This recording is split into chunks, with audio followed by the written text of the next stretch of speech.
করবেন, যত ভালো কাজ আছে এই ভালো কাজে যদি নিয়ত করা যায় আল্লাহ তাআলা তখন থেকেই সওয়াব দেন, সওয়াব লেখা শুরু করেন। আর যখন কোনো খারাপ কাজের নিয়ত করা যায় আল্লাহ তাআলা আমাদের প্রতি কত দয়া করেন, কত মায়া করেন, কত ভালোবাসেন। যা বান্দা, আল্লাহর বান্দা, কোনো বান্দা যদি ভালো কাজের নিয়ত করে আল্লাহ তাআলা ফেরেশতাদেরকে বলেন যে তোমরা তার আমল লেখা শুরু করো। ফেরেশতারা বলে ইয়া রাব্বুল আলামিন, এ তো ভালো কাজ করার নিয়ত করেছে, সে তো ভালো কাজ করার জন্য নিয়ত করেছে কিন্তু সে তো ভালো কাজ শুরু করে নাই। আল্লাহ তাআলা বলছেন ফেরেশতা, আল্লাহ তাআলা বলেন যে আমার এই বান্দা নিয়ত করেছে ভালো কাজ করার জন্য, তুমি সওয়াব লেখা শুরু করো। ওই বান্দায় যদি কোনো খারাপ কাজের নিয়ত করে তখন ওই ফেরেশতা গুনাহ লেখা শুরু করে। আল্লাহ তাআলা বলেন না, গুনাহ লেখো না। ইয়া রাব্বুল আলামিন, ভালো কাজ করার জন্য সে নিয়ত করলো, সওয়াব লিখতে বললেন, আর এখানে খারাপ কাজ করার জন্য সে নিয়ত করেছে, এখন তার গুনাহ লিখতে খারাপ কাজের নিয়ত করেছে। আল্লাহ তাআলা তখন বলেন যে না, সে খারাপ কাজের নিয়ত করেছে, তার গুনাহ লেখো না, পাপ লেখো না। ওই যত সময় পর্যন্ত ওই খারাপ কাজের নিয়ত করে, যত সময় পর্যন্ত সে ওই খারাপ কাজ না করে, অন্যায় কাজ না করে, তত সময় পর্যন্ত তুমি কোনো গুনাহ লিখতে পারবে না। কিন্তু ভালো কাজের ক্ষেত্রে আল্লাহ তাআলা বলতেছেন যে আমার এই বান্দা ভালো কাজ করার নিয়ত করেছে, এই ভালো কাজের নিয়ত করেছে, এ সওয়াব তুমি লেখা শুরু করো। সুবহানাল্লাহ, কত দয়া।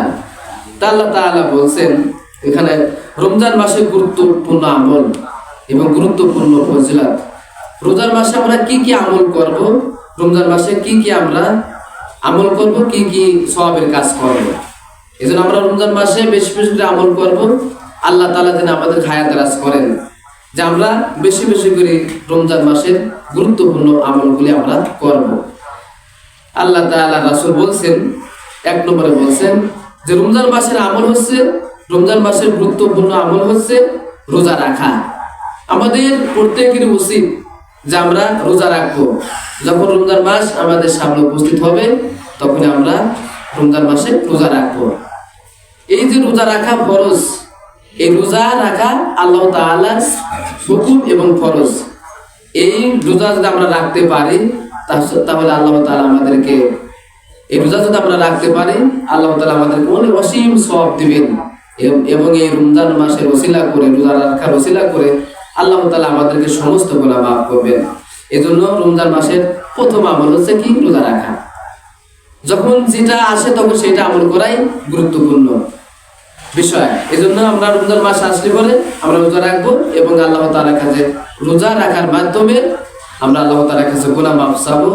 আমাদের যত পাপ আছে, গুনাহ আছে, খারাপি আছে, সব কিছুর জন্য আমরা আল্লাহ তাআলার দরবারে মাফ চাবো। তারপরে রমজান মাসের দ্বিতীয় আমল হচ্ছে তারাবির নামাজ পড়া। আমরা শুধু রোজায় রাখলাম কিন্তু তারাবির নামাজ পড়লাম না, 5 ওয়াক্ত নামাজ পড়লাম না। আমার রোজা রাখার সাথে সাথে আমাদেরকে তারাবির নামাজও পড়তে হবে এবং 5 ওয়াক্ত নামাজ আমাদেরকে আদায় করতে হবে। শুধুমাত্র রোজা রাখলাম আর নামাজ পড়লাম না, তারাবি পড়লাম না, এটা আসলে ঠিক হবে না। এজন্য আমরা তারাবির নামাজ আমরা প্রত্যেকদিন পড়ার জন্য চেষ্টা করব। এই তারাবির নামাজে অনেক ফজিলত আছে। এই তারাবির নামাজ যদি আমরা পড়ি আল্লাহ তাআলা আমাদেরকে অনেক সওয়াব দিবেন। আল্লাহ তাআলা আমাদেরকে গুনাহ মাফ করবেন, পাপ ক্ষমা করবেন। তো তারাবির নামাজ আমাদেরকে অবশ্যই পড়তে হবে রোজা রাখার পাশাপাশি। আল্লাহ তাআলা বলছেন যে তোমরা দিনে রোজা রাখো আর রাতে আলে তোমরা নামাজ পড়ো। সে নামাজটা কি? তারাবির নামাজ। ঈশার নামাজের পরে আমরা তারাবির নামাজ আদায় করব। তারপরে রাসূল পাক সাল্লাল্লাহু আলাইহি সাল্লাম বলছেন যে রমজান মাসে 3 নম্বর আমল হচ্ছে ইফতারি করা। রমজান মাসের 3 নম্বর আমল হচ্ছে ইফতারি করা। তা আমরা সারাদিন রোজা রাখবো, তারাবির নামাজ পড়বো, সারাদিন যখন আমরা সারাদিন রোজা রাখবো আমরা ইফতারি করব। এই ইফতারি করে একটা ফজিলত আছে। ইফতারি করলে ইফতারি করলেও আমাদেরকে অনেক সওয়াব আছে। ইফতারি করলে সওয়াব আছে। এই রমজান মাসে যে যা খাবে এর কোনো হিসাব নাই। আল্লাহু আকবার। আর আমরা এখন যা খাচ্ছি এটার কিন্তু হিসাব দিতে হবে। 1 গ্লাস পানি খাই এর হিসাব দিতে হবে। আমরা যে ভাত খাই এর হিসাব দিতে হবে। আমরা যে তরকারি খাই এর হিসাব দিতে হবে। আমরা যে শাক সবজি যাই খাই না কেন এর কিন্তু হিসাব দিতে হবে। কিন্তু রমজান মাসে বান্দারা যদি যাই খাক না কেন, যতই খাক না কেন, এর কোনো হিসাব আল্লাহ তাআলা নেবেন না। তাহলে এই রমজান মাসে আমরা খাবো, কিন্তু এটা আল্লাহ তাআলা হিসাব নেবেন না। আর এই যে 11 মাস খাচ্ছি, এটা কিন্তু আল্লাহ তাআলা হিসাব নেবেন, যে তুমি যে খাদ্যগুলি খাইছাও, কোথা থেকে কামাই করছো এবং কিভাবে তুমি ইনকাম করলা, সেই টাকাতে তুমি খাদ্য খাইলা, এই হিসাবটা তুমি দাও।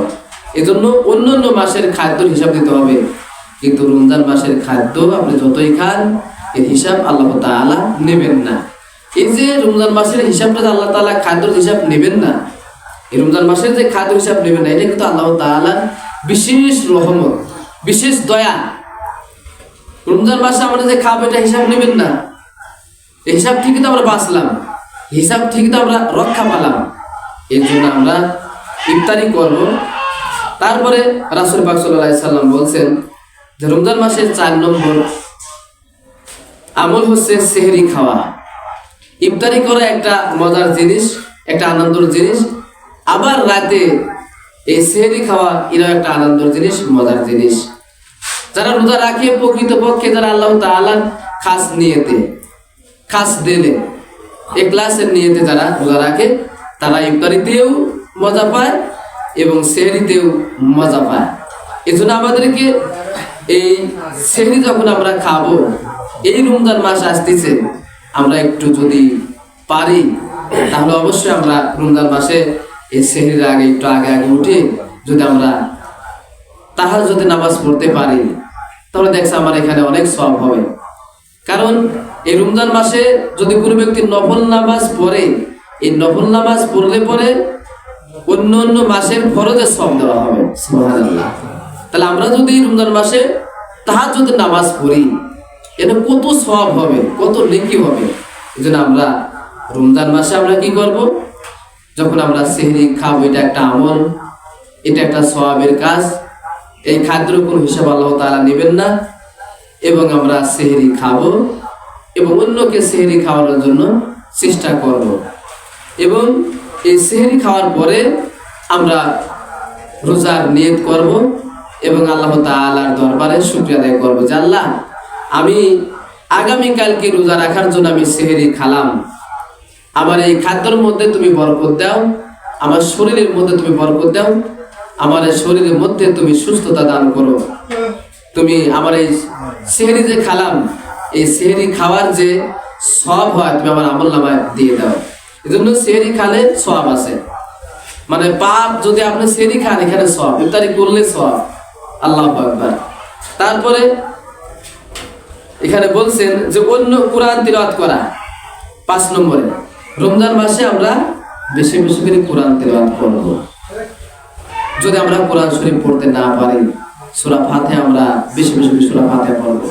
সূরা ফাতিহা একবার পড়লাম, শেষ হয়ে গেল, আবার আরেকবার পড়লাম, শেষ হয়ে গেল, আবার পড়লাম, বারবার সূরা ফাতিহা পড়ি, কোরআন তিলাওয়াতের সওয়াব পাবো। হয়তো সূরা ইখলাস আছে, 200 বার সূরা ইখলাস পড়েন, বা আপনি যত পারেন সূরা ইখলাস পাঠ করেন। যেহেতু কোরআন শরীফ পড়তে পারেন না, এই কোরআনেরই অংশ এই সূরা ইখলাস, সূরা ফাতিহা। এজন্য আমরা যেই সূরা জানি, যেই কিরাত জানি, সেটাই আমরা তিলাওয়াত করব বেশি বেশি করে। এই রমজান মাসে যারা কোরআন শরীফ পড়তে পারে, তারা কোরআন শরীফ তিলাওয়াত করবে। আর যারা কোরআন শরীফ পড়তে পারে না, আপনি পথে চলেন, যে সূরাগুলি পারেন সেই সূরাগুলি পড়েন, সেই সূরাগুলি আপনি বেশি বেশি করে তিলাওয়াত করেন। এই জন্য রমজান মাসে কোরআন তিলাওয়াত বেশি বেশি করে করতে হবে। যদি রোজার মাসে যদি একটা হরফ পড়েন, এখন আমরা একটা হরফ পড়তেছি আলহামদুলিল্লাহি রাব্বিল আলামিন, একটা হরফে আল্লাহ তাআলা 10টা নেকি দিচ্ছেন, 10টা গুনাহ মাফ করতেছেন। কিন্তু রমজান মাসে যদি একটা আরবি হরফ উচ্চারণ করেন, তাহলে 70 দিন নেকি হবে, 70টি গুনাহ মাফ হবে। এজন্য রমজান মাসে আমরা বেশি বেশি করে কোরআন তিলাওয়াত করব, কোরআন পড়ব। কারণ কোরআন এই রমজান মাসে কোরআন বেশি বেশি পাঠ করলে অনেক সওয়াব দেওয়া হয়। আল্লাহ তাআলা অপ্রন্ত সওয়াব দেন আল্লাহ তাআলা তার বান্দাকে, কারণ আল্লাহ তাআলার বান্দারে অভাব নাই। এজন্য আমরা রমজান মাস আলী বেশি বেশি করে আমরা এই কোরআন তিলাওয়াত করব। আমরা যেই সূরা পারি সেই সূরায় বেশি বেশি করে পাঠ করব। যদি কোনো ব্যক্তি 200 বার সূরা ইখলাস পাঠ করে প্রত্যেক দিন, 66টি কোরআনের খতমের সওয়াব পাওয়া যায়। সুবহানাল্লাহ। যদি 200 বার কোরআন সূরা ইখলাস 200 বার পাঠ করি, আপনি যদি এই সূরা ইখলাস 200 বার পাঠ করেন, তাহলে 66টি কোরআনের খতমের সওয়াব পাওয়া যাবে। সুবহানাল্লাহ। যদি কোনো ব্যক্তি প্রত্যেক দিন সূরা ইখলাস 200 বার পাঠ করে, ওই ব্যক্তি মারা যাওয়ার সময় যে জানাজার হয়, ওই জানাজারে 2,10,000 ফেরেশতা তার জানাজারে শরীক হয়। সুবহানাল্লাহ। তাহলে এই আমলগুলো আমাদেরকে করতে হবে, এই আমলগুলো আমাদেরকে করা লাগবে। কারণ আমার তো একদিন মৃত্যু আছে, আমাকে একদিন মরা লাগবে। যখনই আমি মরব, যখনই আমরা এতে মারা যাব, আল্লাহর হাতে ধরা পড়ে যাব, এই আমলগুলি তখন কাজে লাগবে। যে না, আমি 200 বার সূরা ইখলাস পড়ছিলাম, এত সূরা ফাতিহা পড়ছিলাম, এতবার জিকির করছিলাম, এতবার, আপনার এইসব কাজে লাগবে মরার পরে। এই জন্য আমরা বেশি বেশি করে কোরআন তেলাওয়াত করব এবং রমজান মাসে বেশি বেশি করে আমল করব। তারপরে 6 নম্বরে রাসূল সাল্লাল্লাহু আলাইহি ওয়াসাল্লাম বলেছেন রমজান মাসের আমল, অন্যকে ইফতার করানো। আমরা নিজেরাই শুধু ইফতারি করব না, অন্যকে ইফতারি করাবো। রাসূল সাল্লাল্লাহু আলাইহি ওয়াসাল্লাম বলেছেন, একটা খেজুর দিয়েও যদি হয়, তুমি অন্যকে ইফতার করায়ো। একটা খেজুর দিয়েও যদি হয়, অন্যকে ইফতার করায়ো। রাসূল সাল্লাল্লাহু আলাইহি ওয়াসাল্লামের খেজুর তুলনা কেন করলেন? কারণ ওই সময় তো মানুষ খুব অভাবে ছিল, ওই সময় মানুষ এত খাদ্য পেত না, এত টাকা পয়সা তাদের ছিল না, এত মুদ্রা ছিল না। ওই সময় খাদ্যর খুবই অভাব ছিল, খুবই সংকট ছিল। তাই রাসূল বলতেন সাহাবীদেরকে যে তোমরা রোজাদারদেরকে একটা খেজুর দিয়ে হলেও যদি তোমরা পারো, তোমরা ইফতার করায়ো। 1 গ্লাস পানি দিয়ে হলেও যদি তোমরা পারো, একটু পানি দিয়েও তোমরা একটা ব্যক্তিকে ইফতারি করায়ো। ওই যে ব্যক্তি তুমি ইফতারি করালা, ও যে সারাদিন রোজা রাখে যে সওয়াব পাইলো, তুমি ইফতারি করায়া সেই সওয়াবই তুমি পাইলা। সুবহানাল্লাহ। তার মানে এখন যে ব্যক্তি আমি যাকে ইফতারি করালাম, আমি যাকে ইফতারি করালাম, সেই ব্যক্তি যদি মনে করে যে আমি ইফতারি করলাম, সেই রোজার সওয়াব তো তার সব হয়ে গেল, এটা ভুল ধারণা। যে আল্লাহ তাআলা বলছেন যে বান্দা তোমাকে যে ইফতারি করালো, তুমি সারাদিন রোজা রেখে যে সওয়াব পাইলা, সেই সওয়াবটা তোমাকে যে ইফতারি করালো তাকে দেওয়া হলো। কিন্তু তোমার যে রোজা রাখার যে সওয়াব, এই সওয়াবটা কিন্তু আমি কমতে দেই নাই, তোমার সওয়াব আমি ঠিকই রাখছি। সুবহানাল্লাহ। কারণ আমার আল্লাহ তাআলা বলছেন আমার ভান্ডারে অভাব নাই। তুমি মনে করছো যে রোজা রাখার সওয়াব ইফতারি করলাম, তার সওয়াব সব চলে গেল না, তোমার যে রোজা রাখার সওয়াব তোমার ঠিকই আছে। ওরে ইফতারি করাইছে, তাই তোমার রোজার সওয়াবটা, তুমি রোজা রেখে যে সওয়াব পাইছো সেই সওয়াবটা তাকে দেওয়া হবে, আর তোমার সওয়াব ঠিকই আছে। আলহামদুলিল্লাহ। এজন্য আমরা ইফতারি করব, গরিব মানুষের আমরা ইফতারি করাবো।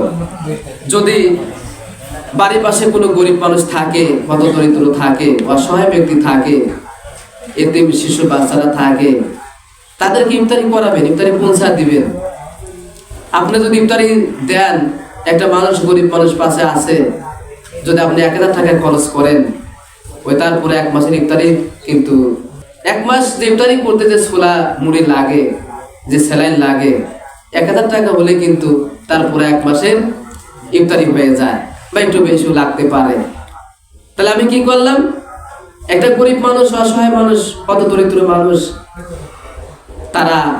তার যদি আমি ইফতারি ব্যবস্থা করে দেই, যে আমি তোমার এই জিনিসগুলি কিনে দিয়ে গেলাম, তুমি এটা দিয়ে পুরো 1 মাস রোজা রাখবা, আর এটা দিয়ে তুমি সেহরি করবা, ইফতারি করবা, এটা দিয়ে তুমি ইফতারি করবা।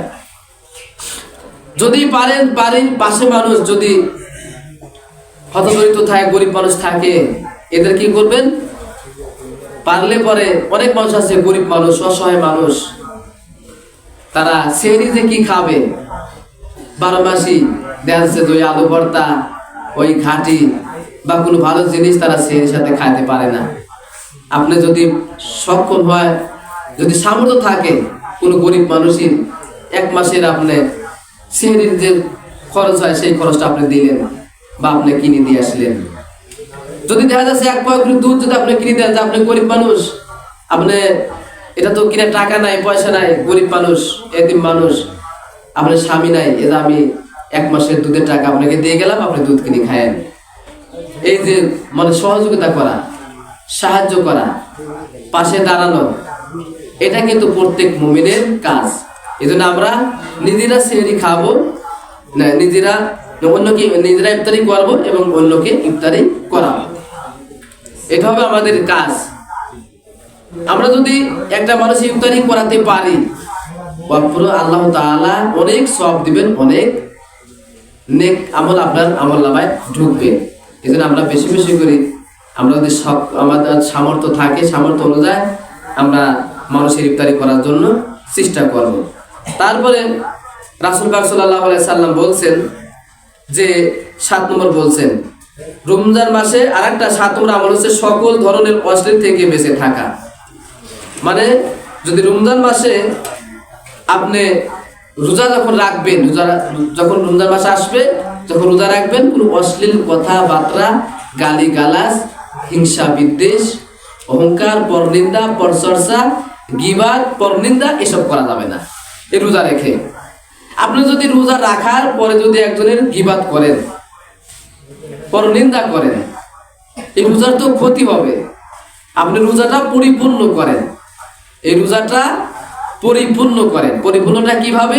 সকাল থেকে সন্ধ্যা পর্যন্ত আপনি কোনো অশ্লীল কথায় লিপ্ত হবেন না, অশ্লীল কাজে লিপ্ত হবেন না, গীবত করবেন না, পরনিন্দা করবেন না, পরচর্চা করবেন না। এসব কাজগুলি এই রোজা রেখে করবেন না, এমনি করবেন না, তবে রোজা রেখে একেবারেই বাদ দেওয়া লাগবে। আল্লাহ তাআলা বলছেন এই রমজান মাসটা আমি এই কারণেই প্রতি বছর দিয়েছি, যাতে আমার বান্দারা আত্মশুদ্ধি করতে পারে, যাতে আমার বান্দারা ঈমানটা পরিষ্কার করে নিতে পারে, যাতে আমার বান্দারা এই রোজার মাধ্যমে সে গুনাহ মাফ করাতে পারে, তার পাপ যে অন্যায় এটা যে পাপ করাতে পারে এই রোজার মাধ্যমে। সুবহানাল্লাহ। এজন্য তো রাসূল পাক সাল্লাল্লাহু আলাইহি সাল্লাম বলছেন, যখন নবী পাক সাল্লাল্লাহু আলাইহি সাল্লাম এই মেম্বারে উঠলেন প্রথম সিঁড়িতে, তখন বললেন আমিন। দ্বিতীয় সিঁড়িতে যখন উঠলেন তখন বললেন আমিন।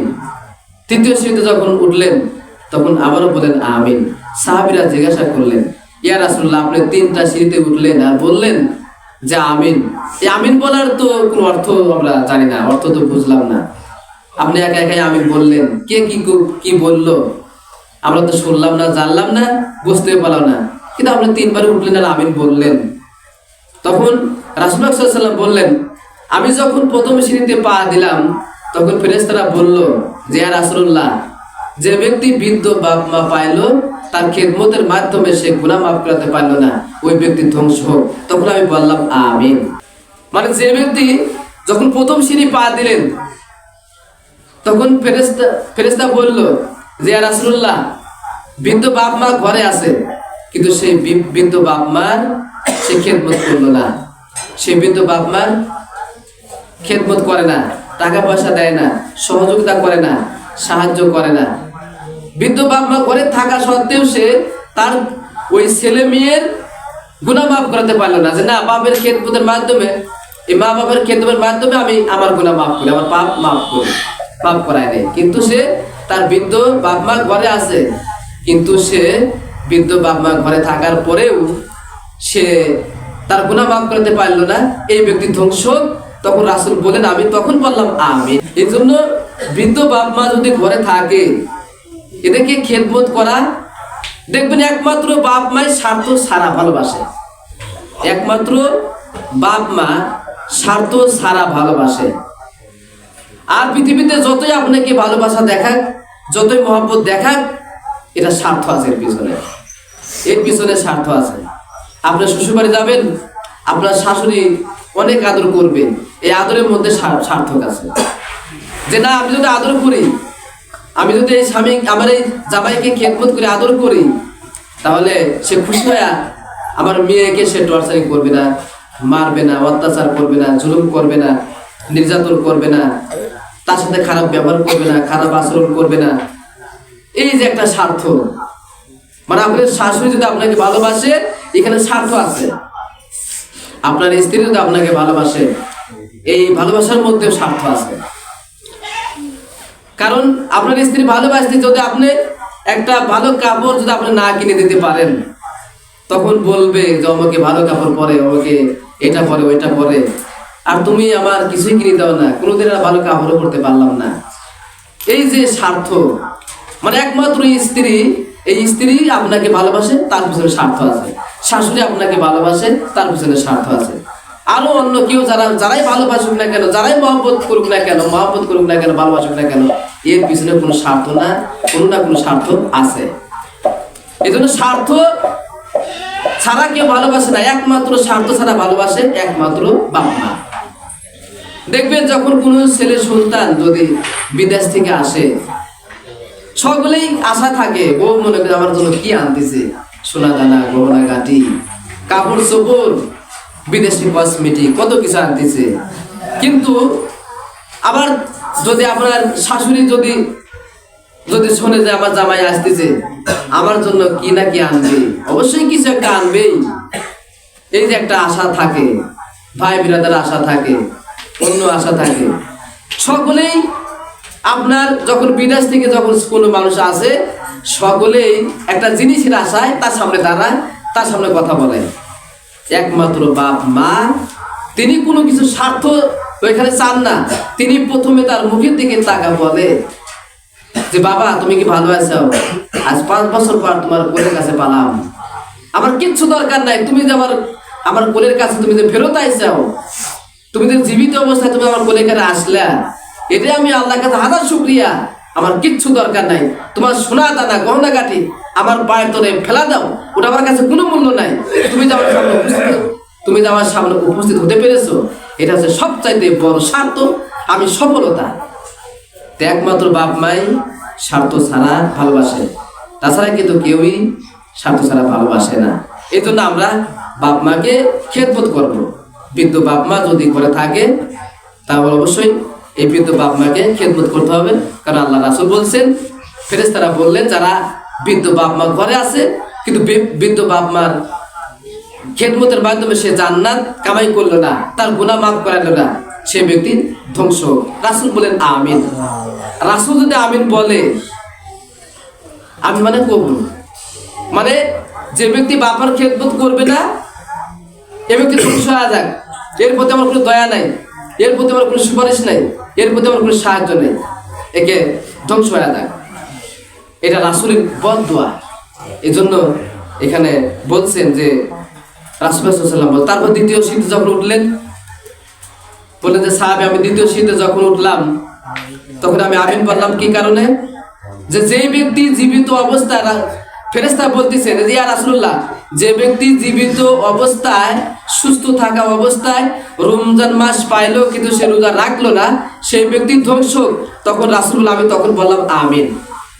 মানে আপনি রমজান মাস আসলো, শরীর সুস্থ আছে, সবই ঠিক আছে, কিন্তু রোজা রাখলো না, আল্লাহ রাসূল বলছেন ও ব্যক্তি ধ্বংস। ওর প্রতি আমার কোনো দয়া নাই, ওর প্রতি আমি সাহায্য করবো না, ওর প্রতি আমি কোনো সুপারিশ করবো না, ওর আমি কিচ্ছু করবো না। কারণ যেহেতু সুস্থ থাকা অবস্থায়, জীবিত থাকা অবস্থায়, ওর মাঝে কত রোজার মাস আসছে কিন্তু সে রোজা রাখে নাই, সে রমজান মাসে রোজা রাখে নাই, ও ধ্বংস। আল্লাহ রাসূল বদদোয়া করে দিলেন।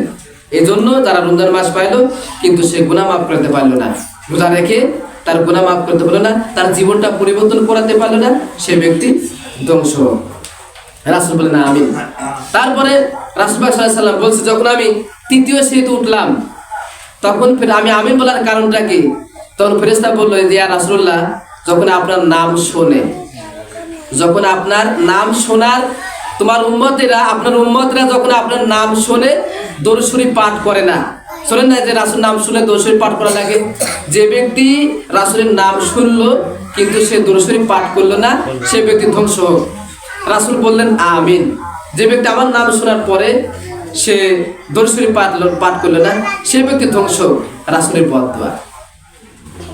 যখন আযান পরে গল্প গুজব করেন কিন্তু আযানের উত্তর দেন না, আযানের ভিতরে রাসূলের নাম নেওয়া হয় না, ইকামতের মধ্যে রাসূলের নাম নেওয়া হয় না, সবসময় রাসূলের নাম নেওয়া হচ্ছে যে মুহাম্মদ সাল্লাল্লাহু আলাইহি সাল্লাম, আপনি বলবেন সাল্লাল্লাহু আলাইহি ওয়াসাল্লাম।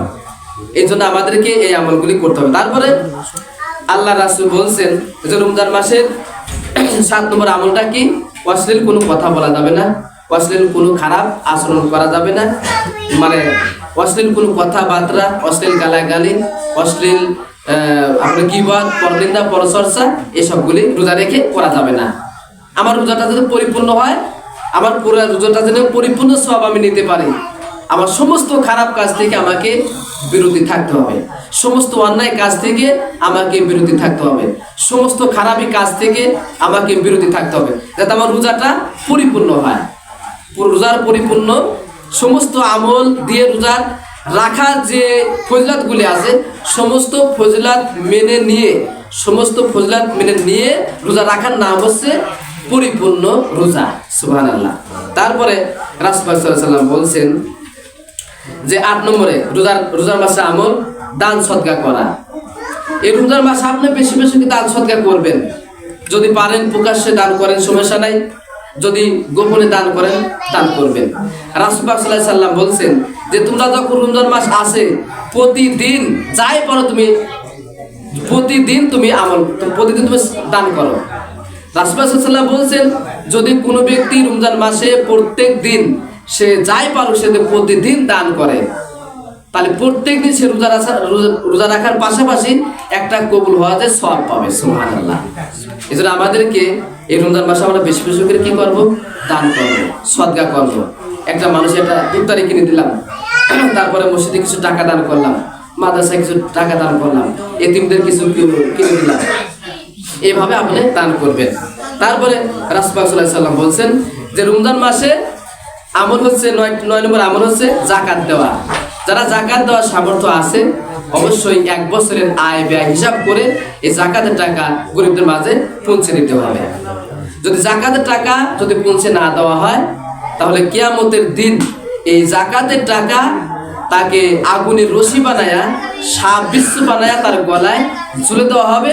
ওই সাপ বিচ্ছু বলবে আমরা সেই তোমার সঞ্চিত টাকা, যেই টাকাটা যাকাতের টাকা ছিলাম কিন্তু তুমি গরিবদের না দিয়ে তুমি নিজেই ভক্ষণ করেছিলা, সেই সঞ্চিত টাকা আমরা এখন তোমাকে দংশন করব, তোমাকে কামড়াবো, কেউ তোমাকে রক্ষা করতে পারবে না। আমি সেই সঞ্চিত টাকা তুমি তো কত আদর করে আমাকে কামাই করছিলা, কত আদর করে সোহাগ করে তোমাকে রাখছিলা, সেই টাকাই কিন্তু আমি তোমার সাপ বিচ্ছু হয়েছি, তোমাকে এখন দংশন করবো। এই জন্য আমাদেরকে রমজান মাস আসলে আমাদের যাকাত দিতে হবে। যারা যাকাত দেওয়ার সামর্থ্য আছে অবশ্যই যাকাত দিবেন। তারপরে রাসূল সাল্লাল্লাহু আলাইহি ওয়াসাল্লাম বলছেন 10 নম্বর আমল শেষ দশকে লাইলাতুল কদর অনুসন্ধান করা। মানে শেষ দশকে রাত্রে আমরা যখন 21, 23, তারপরে 25, 27, 29 যে শেষ 10 দিন আমরা কি করব? লাইলাতুল কদর রাত অনুসন্ধান করব। এই লাইলাতুল কদর রাতে আমরা আমল করব। এই যে লাইলাতুল কদর রাত আমরা অনুসন্ধান করব এবং এই রাতগুলো আমরা আরো বেশি বেশি করে আমল করব। তারপরে রাসূল সাল্লাল্লাহু আলাইহি ওয়াসাল্লাম বলছেন 11 নম্বর যে রমজান মাসে আরেকটা আমল হচ্ছে ইতিকাফ করা। ইতিকাফ শব্দ অর্থ হচ্ছে মৃত্যুবরণ করা। যে যখন তোমরা মসজিদে প্রবেশ করবা ইতিকাফ করবা আল্লাহর রাহে, আল্লাহর খুশির জন্য, আল্লাহকে সন্তুষ্টির জন্য তোমরা এই রমজান মাসে শেষে তোমরা কি করবে? ইতিকাফ করবে। এই ইতিকাফের মাধ্যমে তোমার গুনাহ মাফ করাও, তোমার যে গুনাহ আছে গুনাহগুলো তুমি মাফ করো, আর সওয়াব তুমি বেশি বেশি সওয়াব ইনকাম করো, সওয়াব তুমি কামাই করো। এই জন্য রমজান মাস আসলে আমাদেরকে যাকাতের টাকা দেওয়া এবং আমাদেরকে লাইলাতুল অনুসন্ধান করা এবং আমাদেরকে ইতিকাফ করা, এইসব আমলগুলো আমরা করব। তো যাই হোক, আমরা যে কথাগুলি বললাম সেই কথা অনুযায়ী আমরা আমল করতে পারি, সেই তৌফিক আল্লাহ তাআলা আমাদেরকে দান করেন। সকলে আমিন।